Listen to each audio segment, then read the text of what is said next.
Hello good morning everyone, आपका स्वागत है हमारे official YouTube channel energetic mirror 2.0 में।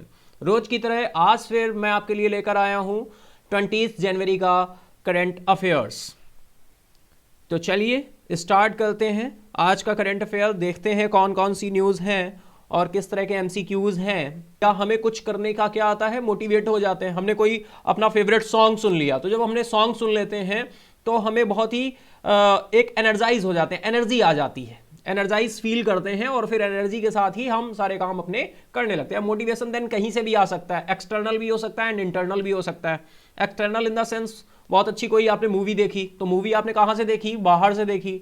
देन किसी को आपने बहुत अच्छी गाड़ी में देख लिया, किसी को बहुत अच्छे ड्रेसअप में देख लिया, है ना, तो आया मोटिवेशन, मैं भी एक दिन ऐसा करूंगा या मैं भी ऐसा होऊंगा।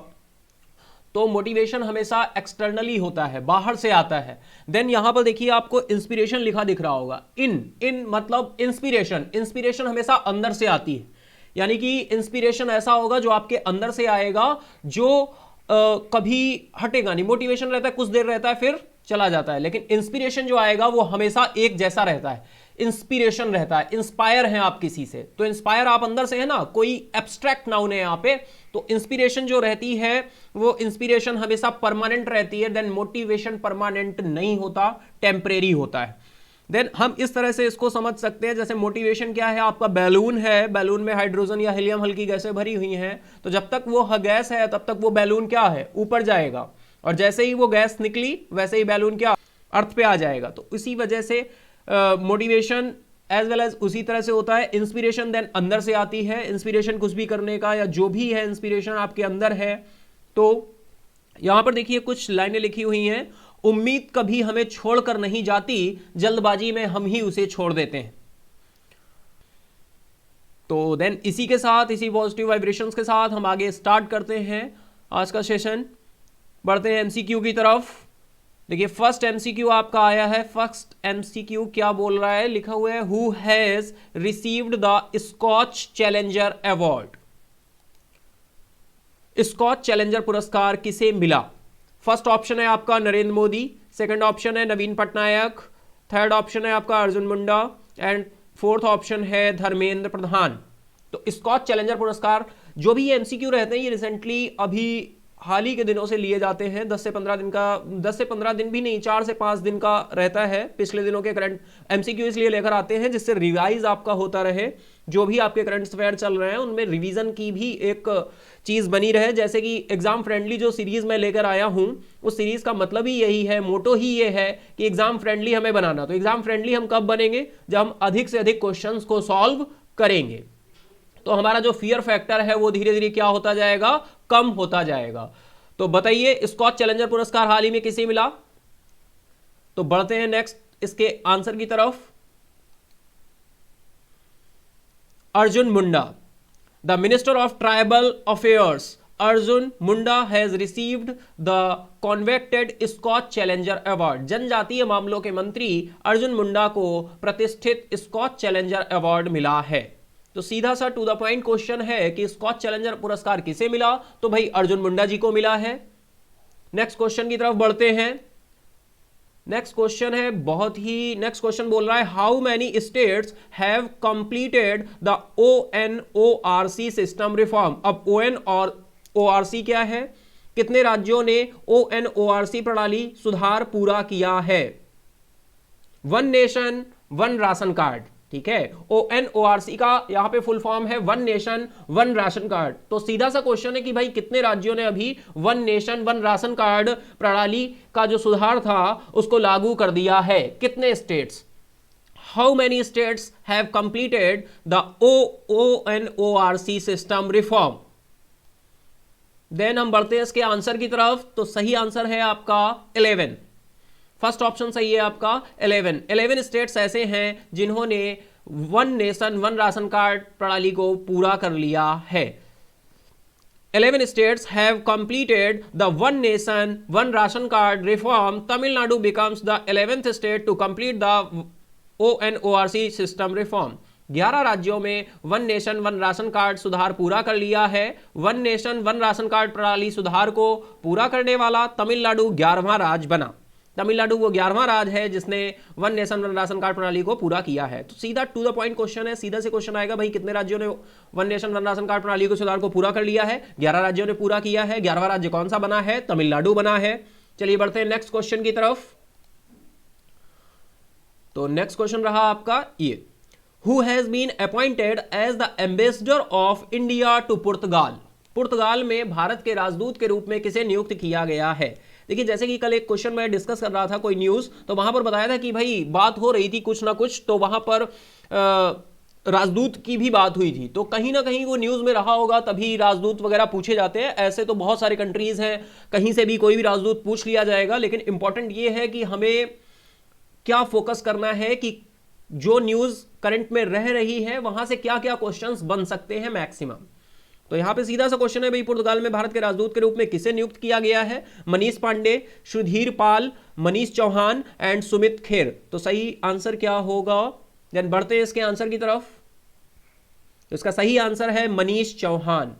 सही आंसर क्या है? मनीष चौहान। पुर्तगाल में भारत के राजदूत के रूप में किसे नियुक्त किया गया है? मनीष चौहान जी को। The Indian government has appointed a new ambassador Manish Chauhan to Portugal. Bharat सरकार ने एक नए राजदूत मनीष चौहान को पुर्तगाल में नियुक्त किया है।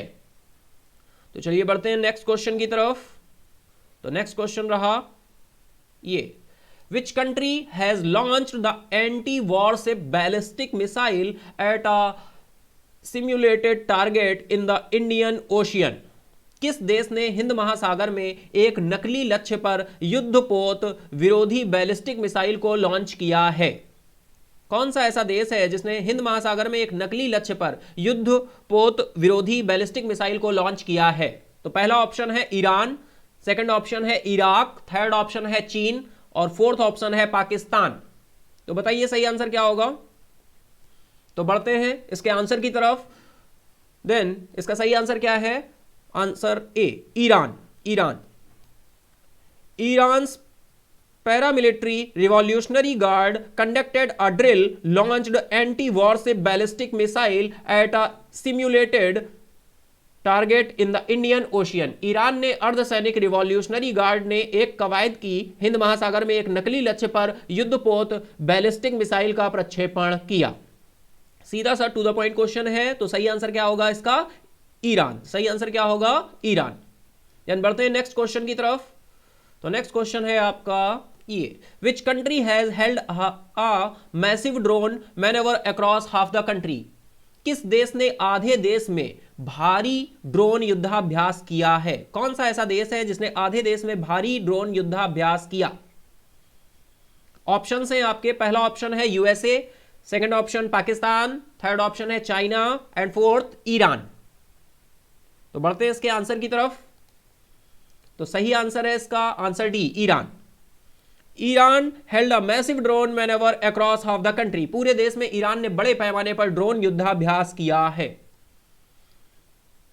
ईरान ने बड़े पैमाने पर ड्रोन युद्धाभ्यास किया है। बढ़ते हैं नेक्स्ट क्वेश्चन की तरफ।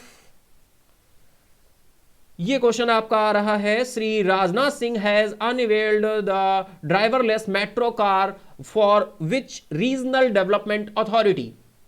श्री राजनाथ सिंह ने किस क्षेत्रीय विकास प्राधिकरण के लिए ड्राइवरलेस मेट्रो कार का अनावरण किया है? पहला ऑप्शन है Assam metropolitan, Chennai metropolitan, Nagpur metropolitan, Mumbai metropolitan. तो कौन सा ऐसा मेट्रोपॉलिटन है, कौन सा ऐसा महानगर है जहां पर श्री राजनाथ सिंह जी ने क्षेत्रीय विकास प्राधिकरण के लिए ड्राइवरलेस मेट्रो कार का अनावरण किया है? असम महानगर, चेन्नई महानगर, नागपुर महानगर या फिर मुंबई महानगर? तो बढ़ते हैं इसके आंसर की तरफ।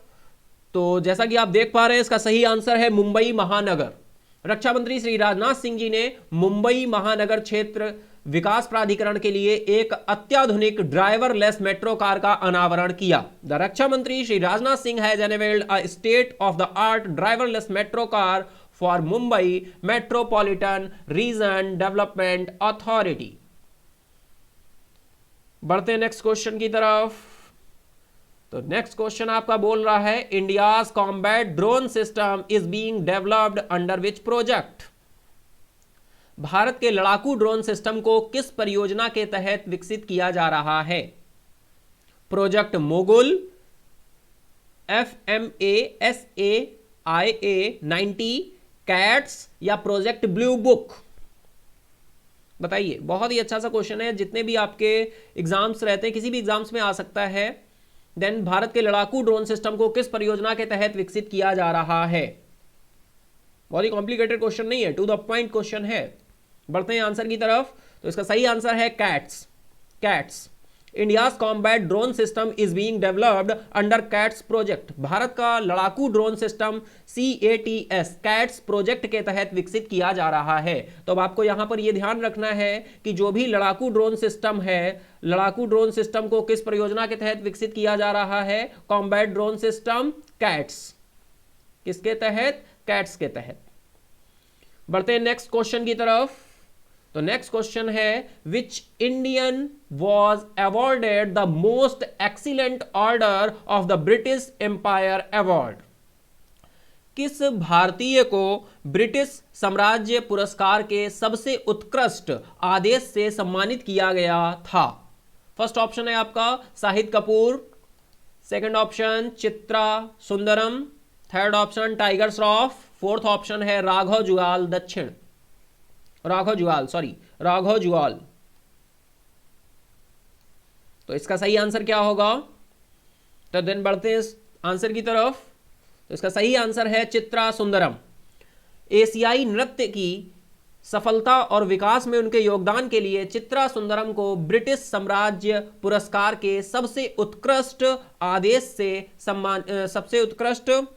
से सम्मानित किया गया है। Chitra Sundaram was awarded the most excellent order of the British Empire award for her contribution to the success and development of South Asian dance. तो सही आंसर है आपका चित्रा सुंदरम। चित्रा सुंदरम है जिनको ब्रिटिश साम्राज्य पुरस्कार के सबसे उत्कृष्ट बेस्ट ब्रिटिश एम्पायर अवार्ड से सम्मानित किया गया है। बढ़ते हैं नेक्स्ट क्वेश्चन की तरफ। नेक्स्ट क्वेश्चन कह रहा है आपका, which organisation has launched the CollabCAD software to provide a total engineering solution for students? किस संगठन ने छात्रों के लिए कुल इंजीनियरिंग समाधान प्रदान करने के लिए कोलैब कैड सॉफ्टवेयर लॉन्च किया है? कोलैब कैड सॉफ्टवेयर लॉन्च किया है। तो किसने लॉन्च किया है? फर्स्ट ऑप्शन है नेशनल इंफॉर्मेटिक्स सेंटर, राष्ट्रीय सूचना विज्ञान केंद्र, second option CBSE, third option HSC और फोर्थ ऑप्शन है both A and B, A और B दोनों। बताइए सही आंसर क्या होगा इसका? National informatics centre, CBSE, HSC या फिर बोथ A एंड B। तो देन बढ़ते हैं आंसर की तरफ, देखते हैं इसका सही आंसर क्या है। तो है answer D, both A and B, यानी कि national informatics centre and CBSE दोनों आपस में साथ में मिलकर कोलैब कैड सॉफ्टवेयर को लॉन्च किया है।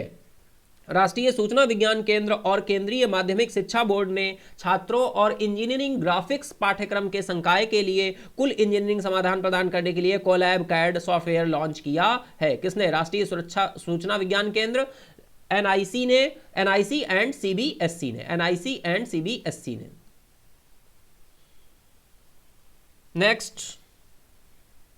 नेक्स्ट क्वेश्चन आपका आ रहा है ये, which bank has launched the wellness theme credit card?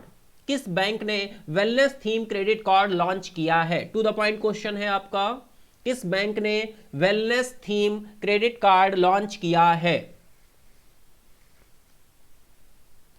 बताइए। देन बढ़ते हैं इसके आंसर की तरफ। तो इसका सही आंसर है यस बैंक, जो कि बहुत ही किसमें है? चर्चा में है। किस बैंक ने wellness theme credit card launch किया है? यस बैंक ने wellness theme credit card launch किया है। देखते हैं क्या लिखा हुआ है एक्सप्लेनेशन में।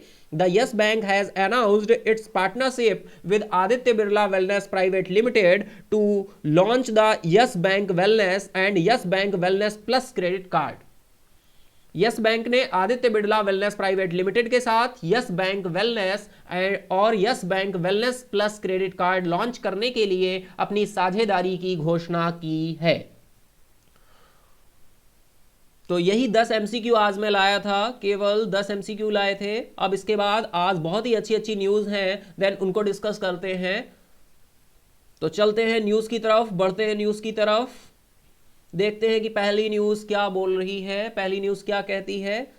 तो ये आ रही है आपकी पहली news, Netaji Subhash Chandra Bose birthday to be celebrated as Parakram Diwas every year. यानी कि यूनियन गवर्नमेंट ने डिसाइड किया है, union government has decided to celebrate the birthday of Netaji Subhash Chandra Bose as Parakram Diwas on the 23rd of January every year. Ministry of Culture said in a notification that the decision has been taken to honor and remember Netaji indomitable spirit and selfless service to the nation.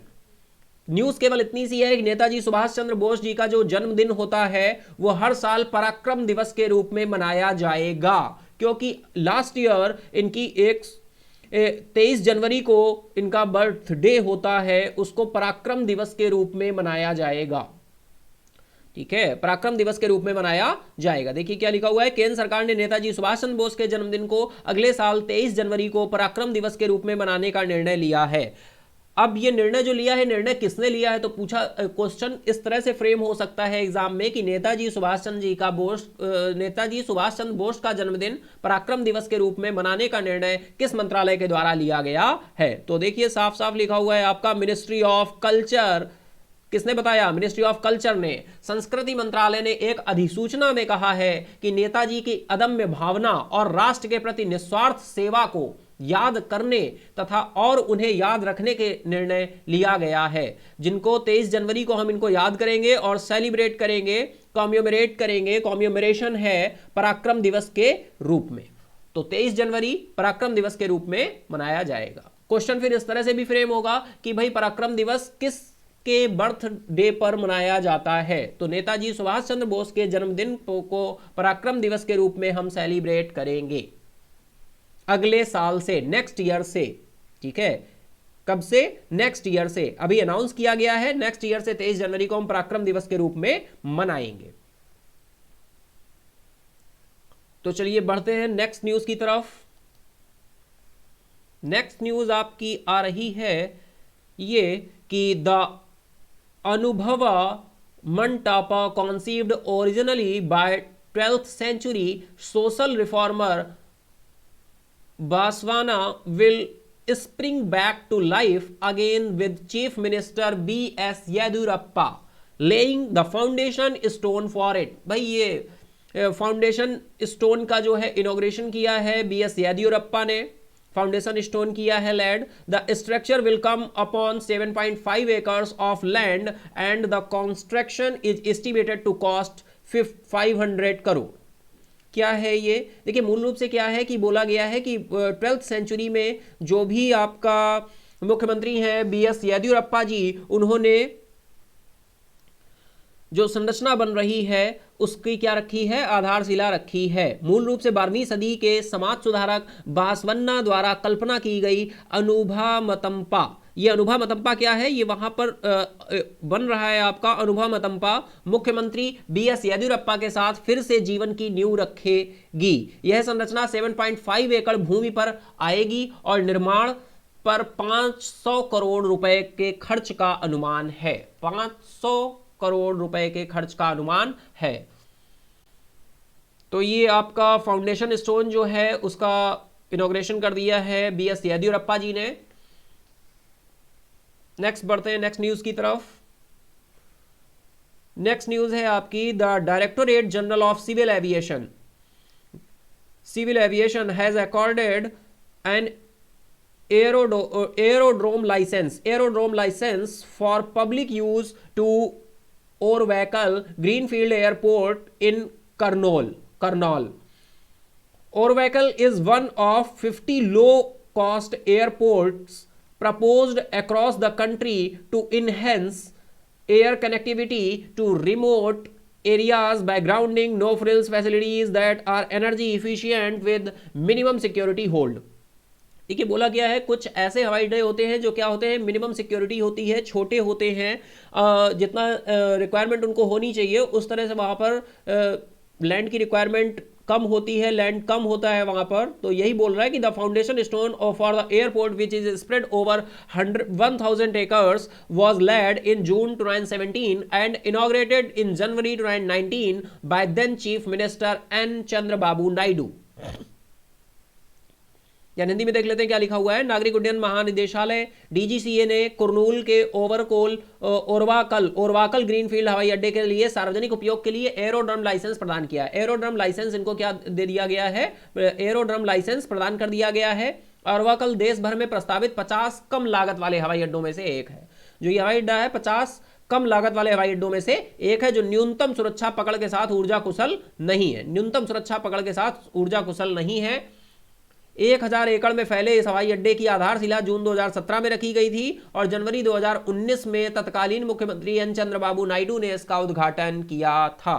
तो सीधी सी news है कि इनको क्या मिला हुआ है, कुरनूल को ओरवाकल greenfield हवाई अड्डे के लिए सार्वजनिक रूप से इनको एरोड्रम लाइसेंस मिला है। एरोड्रम लाइसेंस मिला है। तो सीधा सा क्वेश्चन आएगा कि एरोड्रम लाइसेंस अभी हाल ही में किस हवाई अड्डे को दिया गया? तो कुरनूल के ओरवाकल ग्रीनफील्ड हवाई अड्डे के लिए एरोड्रम लाइसेंस मिला है। और ये जो है कितने एकड़ में फैला हुआ है? 1000 एकड़ में फैला हुआ है। इसकी आधारशिला जून 2017 में रखी गई थी और जनवरी 2019 में तत्कालीन मुख्यमंत्री एन चंद्रबाबू नायडू ने इसका उद्घाटन किया था। चलिए बढ़ते हैं नेक्स्ट न्यूज की तरफ। नेक्स्ट न्यूज आ रही है यस बैंक से। क्या बोल रहा है? Yes bank on Monday launch. Yes Bank ने मंडे को लॉन्च किया है क्या? Yes, MSME, micro, small, medium enterprises, under which the bank will support micro, small and medium enterprises through customized and fragmented digital solutions for lending, deposit, insurance, retail and manufacturing, wholesale, trade and service provider. This also includes a special current account offering for the self-employed segment, the private sector bank said in a statement.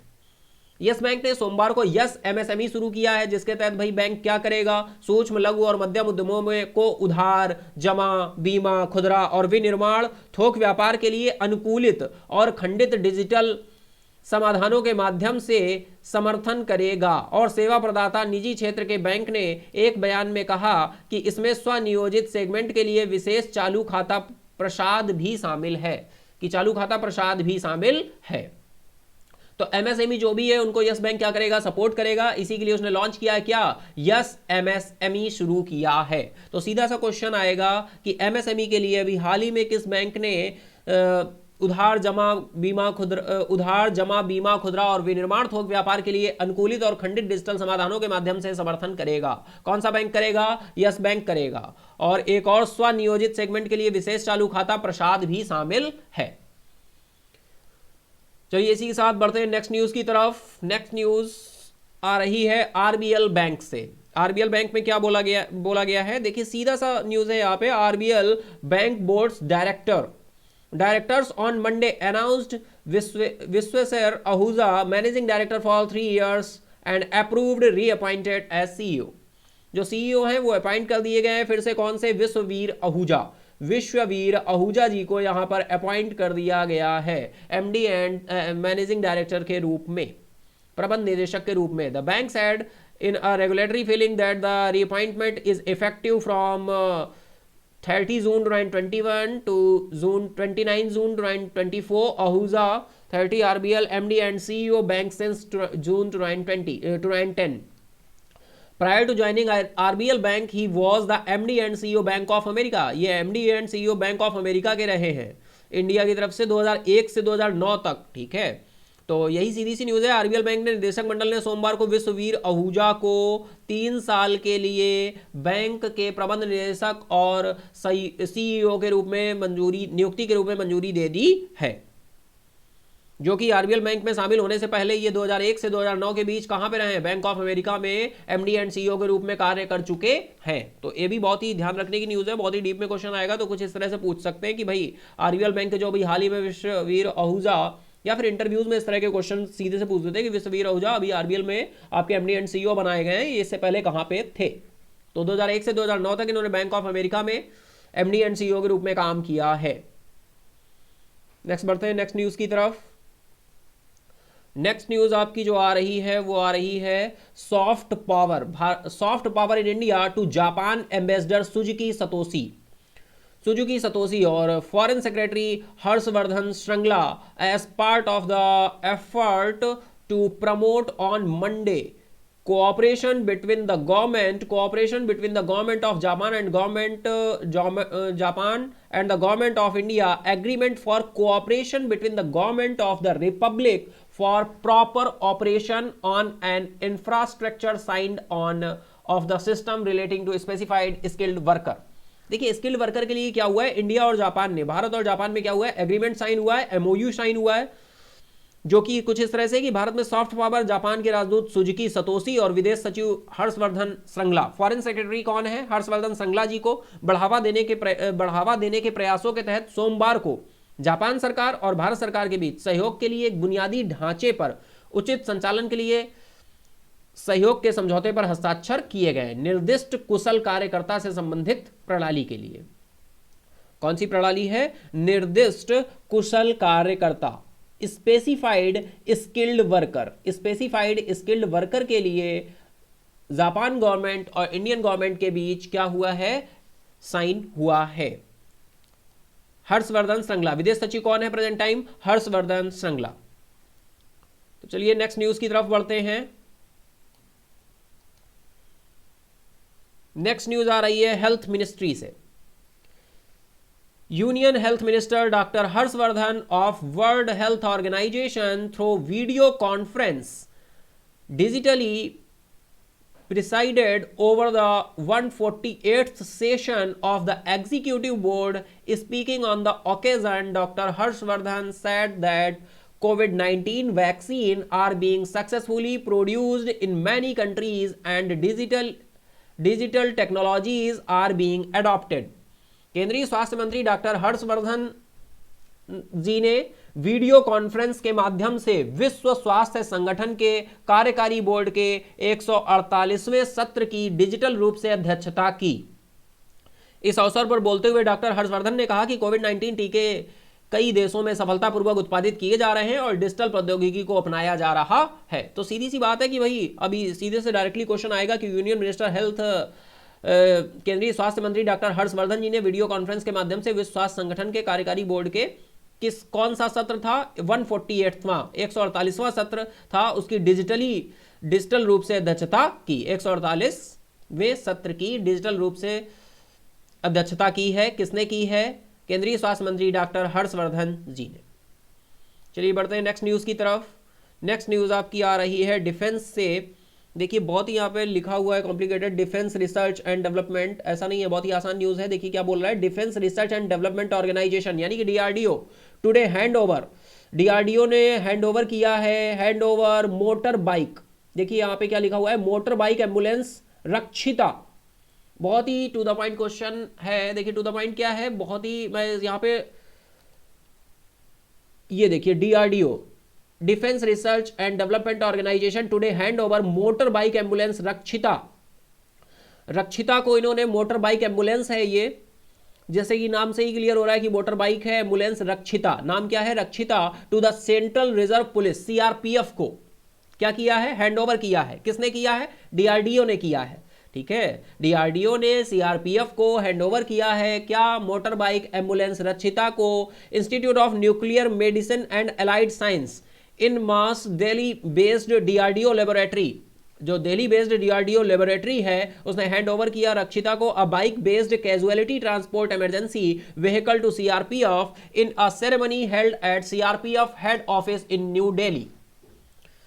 Next दिया हुआ है director general of CRPF. अब देखिए यहां से director general भी CRPF के पूछे जा सकते हैं, क्यों, क्योंकि यहां पर सीआरपीएफ की बात हुई है, इस वजह से ये आपका बन सकता है कि भाई सीआरपीएफ के डायरेक्टर जनरल कौन है। तो स्टैटिक भी ये यहां से बन सकता है क्वेश्चन कि doctor A P Maheshwari flagged off, A P Maheshwari ने क्या किया, हरी झंडी दिखाई, flagged off the contingent of 21 bikes on the occasion. 21 bikes मिली हुई हैं। The bike ambulance will help in overcoming the problem faced by Indian security जो फोर्सेस हैं उनको जो प्रॉब्लम फेस करनी पड़ती है उससे निपटने के लिए ये रक्षिता को Indian security forces and emergency health care providers की तरह ये रक्षिता वर्क करेगी। The bike ambulance will provide life saving aid for the evacuation of injuries patient for low intensity conflict areas. Low intensity conflict areas के लिए इसको तैयार किया गया है। देख लीजिए, यही आपके लिए न्यूज हिंदी में है। रक्षा अनुसंधान और विकास संगठन ने आज मोटर बाइक एम्बुलेंस रक्षिता को केंद्रीय रिजर्व पुलिस बल सीआरपीएफ को सौंप दिया है। रक्षिता को institute of nuclear medicine and allied science Delhi स्थित डीआरडीओ प्रयोगशाला ने नई दिल्ली में सीआरपीएफ हेड ऑफिस में आयोजित एक समारोह में सीआरपीएफ को बाइक आधारित कैजुअल्टी इमरजेंसी वाहन रक्षिता को सौंप दिया। सीआरपीएफ महानिदेशक डॉक्टर एपी महेश्वरी ने इस अवसर पर 21 बाइक की टुकड़ी को हरी झंडी दिखाकर रवाना किया। बाइक एम्बुलेंस भारतीय सुरक्षा बलों और आपातकालीन स्वास्थ्य देखभाल प्रदाताओं द्वारा सामना की जाने वाली समस्याओं पर काबू पाने की मदद करेगी। बाइक एम्बुलेंस कम तीव्रता वाले संघर्ष क्षेत्रों से घायल रोगियों को निकालने के लिए जीवन रक्षक सहायता प्रदान करेगी। ठीक है, तो कुछ इस तरह की न्यूज थी, आप समझ पा रहे होंगे। डीआरडीओ की बात हुई है, सीआरपीएफ की बात हुई है। तो चलिए इसी के साथ बढ़ते हैं नेक्स्ट न्यूज की तरफ। नेक्स्ट न्यूज आपकी है Burns and plastic surgery block created at AIIMS Delhi on January 18, 2021. The Union Minister Dr. Harshvardhan inaugurated burns and plastic surgery block. Delhi में एम्स में प्लास्टिक सर्जरी जो ब्लॉक है, Burns and plastic surgery block का AIIMS में वो inauguration किया है। किसने किया है? डॉक्टर हर्षवर्धन जी ने किया है।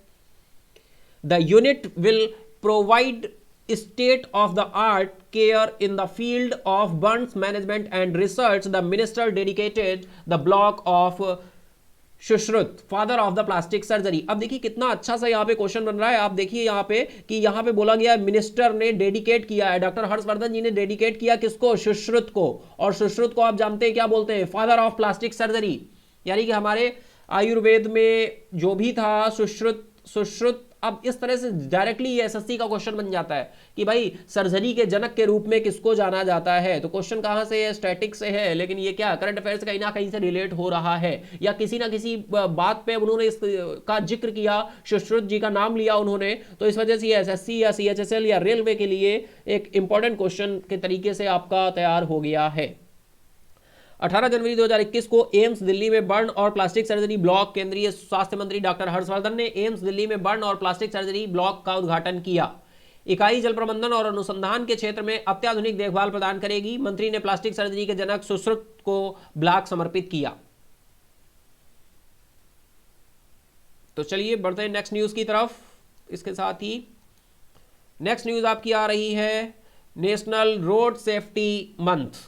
भाई national road safety month on January 18 January 2021 से the union road transport and highway minister Nitin Gadkari inaugurated the national road safety month.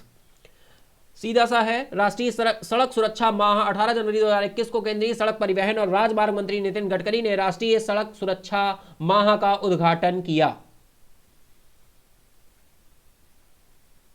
जो कि आपके केंद्रीय सड़क परिवहन और राजमार्ग मंत्री नितिन गडकरी जी ने राष्ट्रीय सड़क सुरक्षा माह का उद्घाटन किया। कब किया? 18 जनवरी 2021 से किया। तो राष्ट्रीय सड़क सुरक्षा माह मनाया जाएगा। मनाया क्या जाएगा? इसमें अवेयरनेस चलाई जाएगी जिससे लोगों को अवेयर किया जा सके। देन बढ़ते हैं नेक्स्ट क्वेश्चन की तरफ। नेक्स्ट क्वेश्चन है आपका the music producer Phil Spector died at the age of 81 in the US on January 16, 2021. He was revolutionary music producer who transformed rock music with his wall of the sound method. संगीत निर्माता fill Spectre का America में 81 वर्ष की आयु में निधन हो गया। 16 जनवरी 2021 को निधन हो गया। वह एक क्रांतिकारी संगीत निर्माता थे। तो सीधा सा क्वेश्चन, जैसे कि मैंने बताया पहले भी, ऑबिचुरी से क्वेश्चन कैसे आता है? तो ऑबिचुरी में पूछेगा भाई फिल स्पेक्टर का अभी हाल ही में निधन हुआ, किस फील्ड से रिलेटेड है? तो एक क्रांतिकारी संगीत निर्माता है। क्या संगीत निर्माता थे? ठीक है, कौन थे? म्यूजिक कंपोजर थे, ट्रांसफॉर्म रॉक म्यूजिक कंपोजर थे, म्यूजिक प्रोड्यूसर थे, जिनका अभी हाल ही में निधन हुआ। फिल स्पेक्टर कहां से बिलोंग करते हैं? अमेरिका से। 81 वर्ष की आयु में इनका निधन हो गया। तो ये ऑबिचुरी से आपकी न्यूज थी। देन बढ़ते हैं नेक्स्ट क्वेश्चन की तरफ, नेक्स्ट न्यूज की तरफ। नेक्स्ट न्यूज आपकी आ रही है Khelo India state centre of excellence inaugurated in Pune. Pune में Khelo India state centre of excellence का उद्घाटन किया गया। On January 18 January 2021, 18 January 2021, the union minister of youth affairs and sport Kiran Rijiju launch the Khelo India state centre of excellence. Pune में Khelo India state centre of excellence का उद्घाटन किया गया। 18 जनवरी 2021 को केंद्रीय युवा मामले और खेल मंत्री किरण रिजिजू ने खेलो इंडिया राज्य उत्कृष्टता केंद्र का शुभारंभ किया है। यानी कि आपका एक ये केंद्र बनाया गया है, Khelo India state centre of excellence. उसका उद्घाटन किया गया किसके द्वारा? केंद्रीय युवा मामले और खेल मंत्री किरण रिजिजू जी के द्वारा इसका इनॉग्रेशन किया गया, लॉन्च किया गया। देन बढ़ते हैं नेक्स्ट न्यूज की तरफ। नेक्स्ट न्यूज आपकी आ रही है युगांडा से। Yoweri Museveni as president of Uganda. Yoweri Museveni as president of Uganda. नाम Yoweri Museveni as president of Uganda. तो मिस्टर मुसेवेनी जो हैं ये 6th बार यानी कि छठी बार क्या हुए हैं, छठी बार ये बने हैं प्रेसिडेंट। कहाँ के? युगांडा के। तो युगांडा का बात हुई है तो युगांडा कैपिटल क्या है इसकी? कंपाला। करेंसी क्या है? Uganda shilling. युगांडा के राष्ट्रपति के रूप में योवेरी मुसेवेनी, श्री मुसेवेनी ने छठा कार्यकाल जीता है। हाँ, डायरेक्टली क्वेश्चन बहुत आएगा तो ऐसे आएगा, युगांडा के राष्ट्रपति योवेरी मुसेवेनी लगातार कितनी बार उन्होंने कार्यकाल जीता है और किस नंबर के वो फिर से राष्ट्रपति बने हैं? तो 6 टाइम्स, 6th टर्म है उनका। 5 टर्म्स अपने पूरे कर चुके हैं, छठा टर्म है। युगांडा, राजधानी क्या है? कंपाला। करेंसी क्या है? शिलिंग।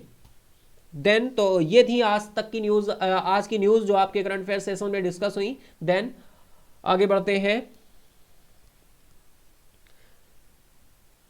देखिए क्या बोला जा रहा है, save tree, save life and save earth. Save tree, save life, save earth. कहीं ना कहीं एक छोटा सा विजन होता है, जब कोई भी चीज हम सबके लिए वो बहुत ही इंपॉर्टेंट हो जाती है।